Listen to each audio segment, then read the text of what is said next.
face you.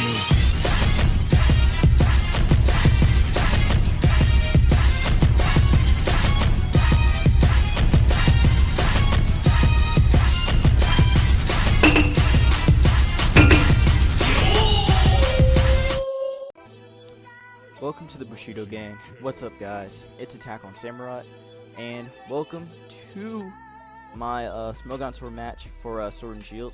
So, I didn't record the last one because I got destroyed, and that was like the first week by a pretty good tour player, and also a ladder player. So I was just like, I'm not gonna record that one.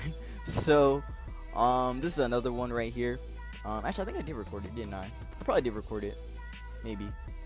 I don't remember. But anyways, I wanted to record these games that I had because I thought they were really good quality games. So before we get started, make sure you guys have a like, comment, and subscribe. Follow me on Twitter, join my Discord Bushido Gang, and subscribe for some more content on the channel.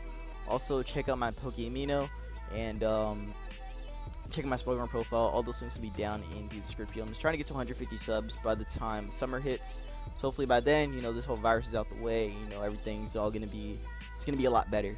But while I'm entertaining you during the quarantine, I do have this team right here. So if you guys remember this team, this is actually one of the best teams I built on my channel. I wanted to use it for a tournament game because I thought it could do pretty okay.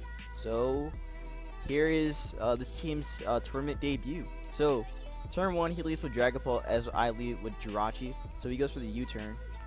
As I go for the U-turn on his Seismitoad switching, because there was no way I was going to stay in, like, get hit by a Shadow Ball. No way. So I go Ferrothorn, as I can force him out with Power Whip. But I actually go for Spike instead, because I really want to try and hit and weaken his team.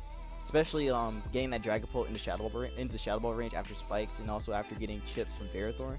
So that's my goal, pretty much. So I go T-Tar, because I don't want to get hit by a Shadow Ball or Draco, and T-Tar could take it. So I switch back out, go into Ferrothorn as he goes for the Fish's Rend, because that's what Draco Fish does. That's what it do. That mon crazy strong. But yeah, Mandibuzz comes in as I go for another layer of Spikes. So there's a second layer now, and I go into T-Tar because I'm just like, I don't fear Mandibuzz at all, and I'm gonna Stone Edge it because that's what a T-Tar does. It just Stone Edges the flying types. So goodbye Mandibuzz. So that's his Defogger gone. Now he goes into Jirachi, and getting a little bit chipped. I go Ferrothorn as he actually reveals Fire Punch. And I was just like, what? Fire Punch Jirachi? I don't think I've seen that in a long time. Yeah, so I go into T-Tar thinking that maybe he's locked in, but he actually reveals the Iron Head. So now I'm thinking that this Jirachi right here, it might be AV because he needs an answer to Kyurem. So anyways, I bring in my Rotom as now I'm expecting to go into Seismitoad, so I actually go for the Nasty Plot on the switch in. As I do go for the Nasty Plot on the switch in, and I'm gonna go for an Overheat because I'm trying to cook this Toad, trying to have some frog legs, no cap. But yeah, I'm gonna go for the Overheat. I'm not country, but I'm gonna go for the Overheat. And he goes for the Skull. Skull does a good chunk to me, but I'm able to live with the Rotom, and I can keep it around later for Jirachi. So I'm gonna go into T-Tar. He actually goes for the knockoff on the switch, and I'm just like, what? Knockoff? Okay. So he goes for it, knocks off my band, so that kind of sucks, but I still get some nice damage on him with Crunch. He's able to knock me out with Earthquake. So now I can go into Jirachi. Actually, no, I went Dragon Ball. I'm kidding. I went for a Shadow Ball, and I killed the Seismitoad. So Seismitoad is dead now. He's going to go into his own Dragon Ball as he's going to get chipped, of course. And now what I do here is actually sack the Rotom to whatever he goes for. So he does go for the Shadow Ball like I figured. And now what I do here is actually go for the Rhyperior. Now watch this shit. This is about to be fire. Watch this. Rock Blast on the switch into the Togekiss. Ooh. Ooh. You see that damage?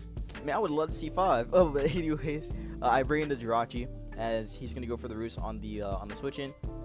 Go for the Iron Head, get some chip on that, not chip, some chunks on that Togekiss. Goes for an Air Slash crit, but it doesn't matter. I do knock out the Togekiss, and that is going to be a dead kiss. So now you can go into Dragapult, and he's trying to fake me up by going for Shadow Ball, but he actually goes for the U-turn. So what I do is I stand and go for the Iron Head as he goes to Jirachi, getting chipped by Spikes, and it's going to take a little bit more damage. You see that 21 looking kind of nice, and then we get an 18 too. Ooh. Ooh. Alright, so Dragapult comes in again, and this time he actually goes for the Shadow Ball and does knock me out with a crit. I don't know if that crit mattered. If he was timid, it probably did. If he was modest, it didn't matter. Repair can come in here and I go for a Quake because I don't fear this Dragapult at all. Dragapult's a weak mon. Not my Dragapult though. My Dragapult's actually fire, but his is weak. But okay, I'm kidding. But Dragovich can come in here, knock me out with the Fish's Rend. and now I can go into Dragon Ball, Shadow Ball him, and that's gonna be the game. So that was my game for round 1 of Smogon Tour. So now we're gonna move on to round 2, where I actually use a different team. So give me a second. Alright, so here is my round 2 game for Smogon Tour. So playing this dude that has double ice offense. So and my team has, you know, like a couple waters, and, you know, has Vileplume. So not really the best matchup for me. I do have a Zero Aura, which could definitely dominate him. But the thing is that I have to play it very or the thing is that like Zero Aura could definitely do a lot of work to his team, but it all depends on how my opponent plays the game, and also like how he like whatever his switching is into whatever, and just how he plays around Zero Aura. So you're gonna see, but I basically try my best to kind of break through him with Zero Aura, but it's gonna be pretty tough, not gonna lie. So turn 1 he leads with Kirim, as expected. I lead with Toad. So I'm not gonna lie, but one, while I've been playing, I haven't actually fought any teams that have double ice, so I was really confused as to what to do here. And also, this is a team that I actually haven't tested yet. It's a team I built, but I actually haven't like gone on ladder and tried it out or battled with anybody else with this team. So it was just, you know, kind of just had to get this team in, you know, get his legs wet, you know, see what happens. But yeah, I definitely should have like Zero Aura instead of leading Toad, because he was gonna lead Kirim anyway. Like Kirim is a very, very strong mon in the meta right now. So I should have expected it to be the lead, because Kirim could destroy my team. Legit, it just knocks out everybody with freeze dry. So I definitely should have been more cautious, and I should have led Zero Aura, but I didn't. So I'm gonna get freeze dried. But it doesn't do that much to my Clef, since Clef is very speed def. So I'll go into I go for the Wish, as he is going to go for the knockoff on the switch in. So that was a great play on his part, going for the knockoff, catching whatever comes in. I do get my Wish up though, which is nice for me. He's going to be a very fast Clef, because he's actually able to outspeed my Toad. So I'm going to get rocks up though, or we're going to exchange rocks. But I go for Quake. Quake does a decent chunk of the Clef, but nothing like crazy. So now I have to go on the Vileplume, as my opponent's going to go for the Moonblast. So he's going to let something go to sleep or get paralyzed. So he lets his Pex get paralyzed as I go for the Stun Spore and actually land it. Now, in hindsight, I was just like, oh, this is really good, because now, you know, it's just hindered. It's just, you know, like, it has status on it. So I was okay with it. But in the long run, my goal with Vileplume was to try and get either Corviknight or Kirim put to sleep somehow. I don't know how, but that was my goal. And unfortunately, it didn't work that way. So now I'm pretty much forced to go on to Toad, as he goes for the knockoff on the switch in, predicting Toad to come in. It's a great play on my opponent's part, predicting it. Now I go Zero Aura, predicting him to switch out, but he actually stayed in and went for the knockoff again, and he knocked off my Life Orb. So that's terrible for me, because 1, I lose my Life Orb, and 2, I have a chance to get burned because of, you know, like that Scald. But unfortunately, I didn't get burned, which is great. And I go for Scald again. It's gonna do a lot. No burn, thankfully. Hydron comes in, and I actually go for the CC on the switch in. I went CC because I was really thinking he'd go Mamo or something, predicting Plasma Fist again, or whatever he'd go into. But I knew CC was definitely the right play to make, so I'm glad I got the damage off on that Hydreigon. And he's going to show that he's going to be Choice Scarf, so I actually switch out and go into Clef as he goes for the U-turn. So yeah, that definitely told me that he was Choice Scarf on that. So he brings in Mamo, and Mamo is not, Mamo is very, very strong because it's banded. He's running a banded Mamo on that team, so it's very, and I mean very difficult for me to break through it. So pretty much I have to protect and see what he locks himself into. So he locks himself into Crash. Crash is going to get blocked, of course, by Protect. So now I can go on Toad, but Toad's going to die because it's not going to live Crash. No way. Unless it was like at full. It would take like 50, but still, that's not even enough. So I can bring in Zero Aura and scare him out, as he actually stacks Hydreigon right here. So I should have switched or something, but that really wasn't the best play.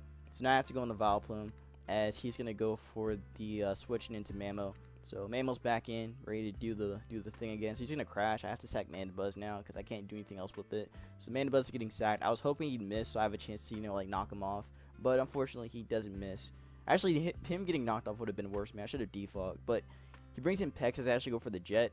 Now, in hindsight, I should have been very aggressive and just went for knockoff, because had I went knock, this would have died. and also he would have been forced. Well, he would have been forced to sack the Pex, which meant that I would have had a way to kind of just mess him up now because his water immunity, his water resist is out the way. But going Jet was probably a misplay because, well, one, I kind of thought he'd stay in, but secondly, I thought that he would keep this because he needs to kill Clef in order for him to beat me with Kirim. So, I definitely misplayed here, not making the right play to just knock off. So, I Jet instead. Jet will definitely not kill that, so I have to go into Clef again. Goes Corviknight, and now I'm just like, I need to heal I need to heal this thing. I need to heal my Zero Aura. So I go for the Wish. He goes for the U-turn. And then in comes, guess who? Yep, Mamo. So Mamo's back to, you know, like, destroy me utterly. And all I have to do is hope that Quake won't kill. But Quake is going to kill because it's Mamo Swine. So Zero Aura can come out now. But he's going to go into Pex as usual. And all I can do is just go for the CC, hoping he stay in. But he was never going to stay in. No way. So I can Plasma Fist now and knock him out. But at this point, it doesn't matter because he could Ice Shard now. And now I'm in a pretty bitter position. I have to sack something, or I have to go Crawdon on Ice Shard, and then I have to try to knock him off on his prediction. So he actually goes into Crawdon, or not Crawdon, goes Corviknight. So I can go for the Crab Hammer now. Does a lot, but it doesn't kill. If I went knockoff, it might have killed, but Crab Hammer does kill it after the second one. Now you can go cure him and then mess me up, and that's going to be the game. So yeah, I definitely messed up. One, I messed up letting Clef die. And two, I should have let Zero Aura and just pressured him right off the bat. I'm honestly not too sure what the calc is on Kirim. I'm actually going to check right now, just out of curiosity. Like what the calc is on this Mon. Because I know like Zero Aura isn't like is a pretty strong Mon. I mean, it has been a strong Mon. It has been like a pretty big threat in the tier so far. Or in the tier, or for this beta. But I really don't know if it can revenge kill Kirim back. I think it has to have chip on it first before it could actually revenge kill it. So yeah, but this team was not prepared for this. This team was not prepared at all for this kind of team. I was kind of hoping I run into somebody that had a Zero Aura so that I could actually, you know, show out Vileplume. But nah, I ran to Kirim instead. So yeah, Kirim is a big threat though. I need to make some teams around Kirim, honestly. Kirim is very good right now. Definitely almost broken. If I had to say, it'd definitely be broken right now. Because I mean, there's nothing that can really revenge kill it besides, again, Zero Aura, and Kinkeldr. But you have to run like AV to actually take a hit from it, and even with AV, it barely takes it. So Kirim is just a problem all in all. But you know what's a good answer to it? Snorlax. But no one knows about that. Nobody knows about Snorlax. Snorlax is great. Snorlax is actually a slept-on Mon too. That's a Mon that needs to be used. Especially here with Kirim running around. But who knows? Maybe people will actually pick up on that, or maybe they won't, and just be like, nah, we gotta ban Kirim. Kirim's too good. It's too strong. It's gonna Draco my whole team and freeze my whole team. But no. I really do think that Snorlax is actually a legit Mon. But that was just me rambling on about stuff. But yeah, I got destroyed by Kirim. So that's gonna be the end of the video. If you guys enjoyed it, make sure you guys have a like, comment, and subscribe. Follow me on Twitter, join my Discord Bushido gang, and subscribe for some more content on the channel. Also, follow me on my Pokemon, check out my Smogon profile. All those links will be down in the description. I'm gonna try and do another tournament. I'm gonna try and do Smogon Tour again tomorrow, and I'll see how far I can get this time. But next time, I'm bringing Snorlax because screw Kirim. Kirim is a threat, man. That's such a threat. But yeah, I'm done talking. I'll see you on the next one. Peace out.